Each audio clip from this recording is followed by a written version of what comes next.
I apologize for any inconvenience, but I'm not feeling well today. Could I possibly take a short rest?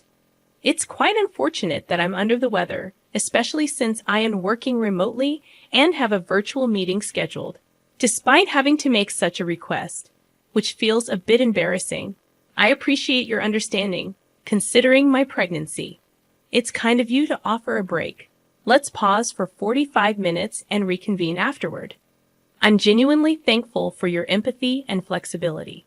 Normally, such a break might not be allowed, but given the circumstances, I've decided to accept your kind offer and rest. Laying down for a bit should help me recover and return to work feeling refreshed. I've set my alarm for a half-hour nap, hoping it will do the trick. However, just as I was about to drift off, my mother-in-law unexpectedly entered my room, visibly upset. She accused me of neglecting my duties around the house in favor of spending time on my computer. Despite my attempts to explain that I was actually working and merely taking a necessary break due to my severe morning sickness, she didn't seem to believe me. Her reaction was harsh, criticizing me for what she perceived as laziness. In her anger, she misunderstood my situation entirely, even resorting to physical aggression, which was both shocking and dangerous, especially considering my pregnancy. Despite my pleas, she continued misunderstanding my attempts to explain as backtalk. This confrontation escalated to a point where I felt my safety and that of my unborn child was at risk. Regrettably, I had to cancel the meeting abruptly to address this urgent situation. Just then, a concerned voice from my computer inquired about the commotion, which momentarily caught my mother-in-law off guard. Her anger shifted to surprise. To give a bit of background about myself, my name is Sophia, and I'm 30 years old. After completing my education in a vocational school, I embarked on a career in it. Despite my qualifications, I found the job challenging and often doubted my abilities, feeling overwhelmed and considering leaving my position. However, around 4 years into my role, just as I was about to discuss my resignation due to the toll it was taking on me both physically and mentally, my boss proposed a different path. He recognized my contributions and offered me the opportunity to lead a new project, acknowledging my hard work and potential. This was a pivotal moment in my career. Feeling uncertain, I shared my doubts with my boss, confessing that taking on a new project seemed daunting, especially since I was on the verge of resigning. I couldn't imagine anyone entrusting me with such a significant responsibility given my hesitations. To my surprise, my boss reassured me, stating that it's natural not to be able to tackle everything solo, and that teamwork was the key to success. He mentioned he had already found a collaborator for me and excused himself to fetch my new partner. The wait filled me with curiosity and a bit of anxiety about who my boss would bring. About 22 minutes later, he returned, introducing me to Jerry, my project partner. Jerry greeted me with a friendly smile, and I was immediately struck by his warm presence and good looks. As we got acquainted, I learned that Jerry, despite being from a different department, had an excellent reputation and was well regarded by both his peers and juniors. Our boss tasked us with making the project a success and left us to decide our approach. Alone with Jerry, I felt a mix of excitement and nerves, expressing my hope that I wouldn't hinder our progress. Jerry, ever the optimist, assured me we'd support each other and succeed together. Working with Jerry was a breath of fresh air. He excelled in interactions with clients, handling sales and presentations, while I focused on the technical aspects, developing systems as needed. Our collaboration not only pushed the project forward, but also brought us closer personally. We began spending time together outside of work, enjoying each other's company in a more relaxed setting, which naturally evolved into a romantic relationship 2 months later. We successfully completed the project, earning acclaim within the company, which reinforced my belief in my professional abilities and the value of perseverance. 2 years into our relationship, Jerry proposed, expressing his desire for my support in all aspects of life. Despite my limited experience in relationships, I was touched by his commitment, and feeling more content than ever, I happily accepted his proposal. Eager to share our happiness, we visited Jerry's family home to introduce ourselves. Upon arrival, Jerry's father welcomed us warmly, complimenting my appearance and inviting us in with open arms. His kindness made me optimistic about meeting my mother-in-law, hoping she would be just as welcoming. As we made our way to the living room, I couldn't help but feel a mix of excitement and nerves about the new chapter in my life. Upon meeting my mother-in-law for the first time, I introduced myself with enthusiasm and respect, hoping for a warm reception. However, she seemed to dismiss my presence, focusing on the television instead of acknowledging me. It was Jerry who pointed out my attempt to greet her, prompting her to finally acknowledge us, albeit with a clear preference for her son over me. Jerry suggested overlooking his mother's cold reception and invited me to join them on the sofa, aiming to ease into a more formal introduction and discussion about our relationship. When the topic of our marriage came to light, his mother's reaction was far from supportive. She openly expressed her disapproval of me as Jerry's partner, attributing her stance to our differing backgrounds and implying that our values would be incompatible due to our disparate financial upbringings. Her words were a blunt dismissal of the possibility of our union, suggesting that my humble beginnings and Jerry's affluent lifestyle would prevent me from fitting into their family. Despite the shock and hurt her judgment caused, I struggled to formulate a response, feeling overwhelmed by the situation. Jerry and his father immediately came to my defense, challenging the notion that our differing backgrounds could dictate the success of our relationship. Jerry's objection to his mother's harsh words showed his commitment to us, and his father attempted to mediate the tension. Yet, my mother-in-law remained unconvinced, setting forth a condition that caught us all off guard. She demanded that if we were to marry, I must agree to live with them in their family home. This unexpected ultimatum was her way of granting her approval for our marriage, placing me in a difficult position. The thought of not starting our married life independently as I had hoped was disheartening. However, understanding the importance of family and the commitments that come with marriage, I agreed to her terms. I assured her of my readiness to embrace all responsibilities, including caring for her and my father-in-law when needed.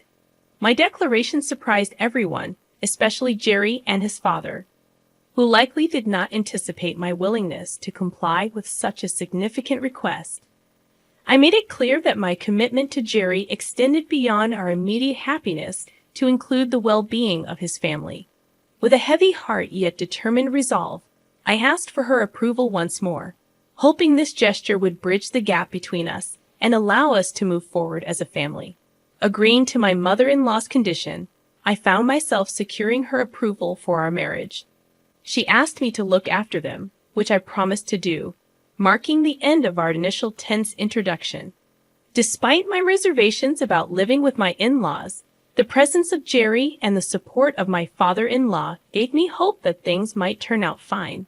Fast forward 8 months, Jerry and I were married, and I moved into his parents' house as agreed. The first few months passed with little incident. My mother-in-law remained mostly silent, perhaps taking the time to observe my integration into their household. Aware of her watchful eyes, I diligently managed household chores alongside my full-time job, hoping to avoid any cause for complaint. One morning, as I was about to leave for work, my mother-in-law stopped me, indicating she wanted to have a discussion. Anticipating a lengthy conversation, I braced myself for what lay ahead. I promptly informed my boss that I would be late as my mother-in-law chose to discuss my pregnancy, a topic not surprising given Jerry and I had been planning for our family's future. I was prepared for her thoughts, expecting her to suggest I quit my job to focus on the pregnancy and eventual motherhood. Indeed, she voiced exactly that opinion, arguing that I should leave my job immediately. This stance was difficult for me to accept. Before marrying Jerry, quitting might have seemed like a plausible option. However, my work had become a significant part of my identity and happiness. Moreover, with a baby on the way, the financial stability my job provided felt more crucial than ever. Despite my reasoning, my mother-in-law persisted, criticizing my decision to work and even my ability to manage household tasks. Her harsh words began to take a toll on my well-being. The conversation stretched on, and as time ticked away, I realized I was significantly late for work. Feeling cornered, I acknowledged her demand to quit my job, though I had no real intention of doing so. This concession was meant to end the immediate confrontation, but my mother-in-law pushed further, insisting I inform my employer of my resignation that very day. This left me in a difficult position, outwardly agreeing while internally conflicted about my next steps. After arriving at work significantly late, I couldn't shake off the unease clouding my thoughts. Seated at my desk, I found myself voicing my worries under my breath, catching the attention of my boss, who could tell something was amiss. Despite my attempts to dismiss his concerns, he saw through my facade and guided me to a secluded conference room for a private discussion. Reluctantly, I opened up about the dilemma I was facing at home. My mother-in-law had sternly advised me to quit my job due to my pregnancy, insisting that it was for the best. Yet the thought of leaving my job felt wrong to me. I wished to continue working, I told my boss. He listened intently, absorbing the complexity of my situation before falling into a contemplative silence. It wasn't long before a solution sparked in his mind. He proposed the idea of remote work, suggesting that it could be a viable compromise. Working from home would shield me from my mother-in-law's scrutiny and allow me to continue my professional duties without the physical strain of commuting. The idea resonated with me as a potential win-win solution. Acting swiftly, my boss headed straight to the relevant department to get the green light for me to work remotely. From my desk, I watched anxiously for any sign of approval. Soon enough, a positive gesture from my boss confirmed that I would be transitioning to working from home. Grateful for his support, I prepared for this new chapter, hopeful that it would alleviate the tensions at home. I stayed later at the office to organize and hand over necessary documents to my colleagues, announcing that I would be working remotely starting the next day. When I arrived home that evening, I was met with a stern-faced mother-in-law who seemed prepared for a confrontation. She questioned me about quitting my job, to which I explained my new arrangement of working from home. Her response was less intense than I anticipated, allowing me to sigh in relief, albeit temporarily. I was thankful for my employer's flexibility, but little did I know this change would soon introduce a new set of challenges. The very next day, my mother-in-law's attempts to assert her presence in my new work environment began with an early wake-up call that was far from necessary. Her loud demands disrupted my sleep at 6:05 a.m., a stark reminder of the delicate balance I would need to maintain between my work responsibilities and my new living situation. As I tried to ignore her and catch a few more moments of rest, I realized that navigating this new arrangement would require patience and resilience. Despite my best efforts to ignore her persistent calls, my mother-in-law's voice eventually became so loud that it risked waking my husband, wanting to avoid causing him any inconvenience. Reluctantly, I left the warmth of my bed and headed to the living room to address her demands. "What's going on? It's only 6 o'clock in the morning?" I questioned, only to be met with her insistence that it was already time to start the day and prepare breakfast, a task she deemed overdue by her standards. Her logic seemed flawed to me. Breakfast was usually a later morning activity in our household. Yet, according to her, she had been patient with me up until this point, allowing me to sleep because I had to go to work. But now, with me working from home, she expected me to rise early every day for breakfast duties. Despite my internal objections, I found myself in the kitchen, starting the day far earlier than necessary, preparing breakfast under her watchful eye. After announcing that breakfast was ready, my mother-in-law criticized both the timeliness and quality of the meal, particularly targeting the soup for being too salty. Defending my cooking, I tried to explain that I had followed the usual recipe, but her mind seemed made up, using this as a pretext to offer me a lesson in housekeeping. A proposal I accepted with a heavy heart, hoping to keep the peace. Her lessons soon proved to be a series of exhaustive demands that extended well beyond the kitchen. Once my husband and father-in-law departed for work, I had hoped to start my remote work. However, my mother-in-law had other plans, insisting on a thorough completion of household chores before I could even think about sitting down at my computer. Her understanding of work was fundamentally different from mine, equating value only with physical labor and dismissing the legitimacy of remote work as inconsequential. Feeling cornered, I complied with her instructions, putting aside my professional responsibilities to tackle the cleaning and laundry.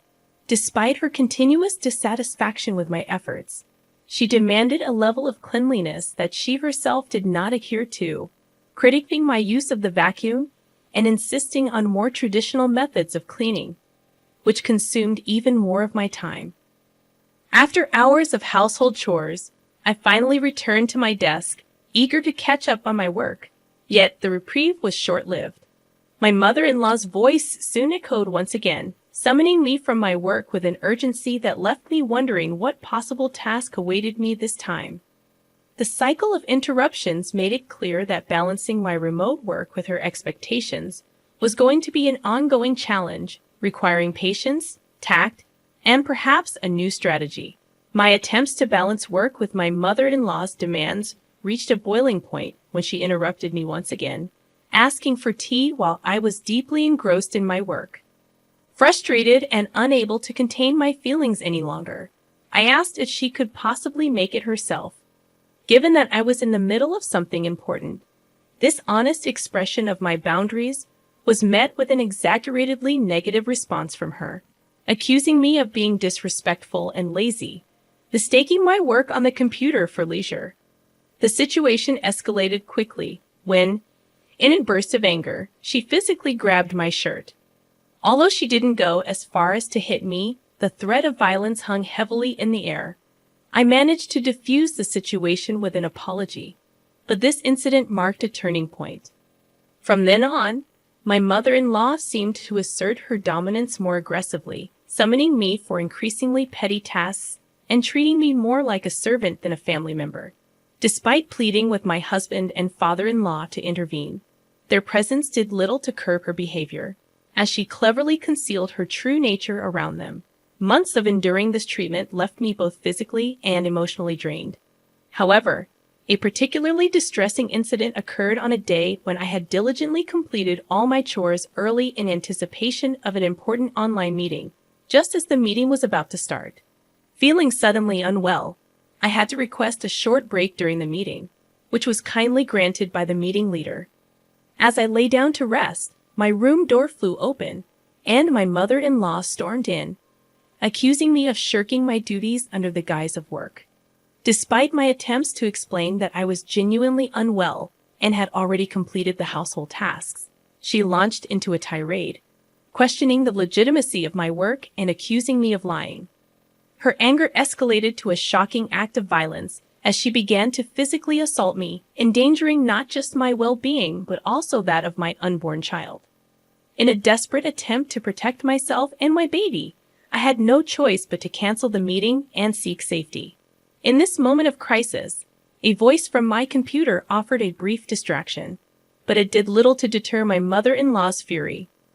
Her actions, driven by misunderstanding and a refusal to acknowledge the legitimacy of my work and health needs, underscored the severity of the situation, leaving me in a position where I had to reevaluate my living situation and seek a resolution to ensure the safety and well-being of both myself and my child.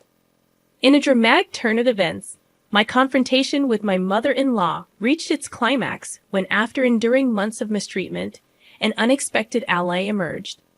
As I lay on the bed feeling vulnerable and wronged, my plea for help was unexpectedly broadcasted through the open meeting screen, capturing the attention of my father-in-law, who witnessed the entire ordeal.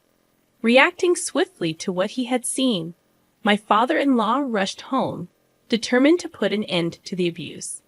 The room was charged with tension as he confronted my mother-in-law, demanding an explanation for her actions. His presence was formidable, echoing the authority he wielded in his professional life. Yet it was clear that his outrage stemmed from a place of protective concern for both me and the unborn child. My mother-in-law, caught off guard and unable to justify her behavior, attempted to defend herself. The situation escalated when my father-in-law revealed his direct involvement in the project that had brought me into the meeting, a project that symbolized a collaborative effort between our companies and highlighted the importance of my work. The revelation that my professional contributions were integral to a project of such significance seemed to momentarily shift the power dynamics within the room. Yet, the scene took a concerning turn when, in a moment of misguided retribution, my father-in-law mimicked my mother-in-law's earlier actions against me. Despite his intentions, I couldn't condone the violence and intervened, urging him to stop. Grateful for his support, but unwilling to see harm come to anyone else, in the aftermath, I found the courage to address my mother-in-law directly, challenging her dismissive attitude toward my work and asserting my autonomy. I explained the necessity of my job and the steps I had taken to adapt my working conditions, emphasizing that her demands had repercussions beyond our household. My words were an assertion of my independence, that I was neither her servant nor someone to be belittled or controlled. Her response to my defiance was predictable. Yet in that moment, I stood my ground, empowered by the validation of my work and the support of my family.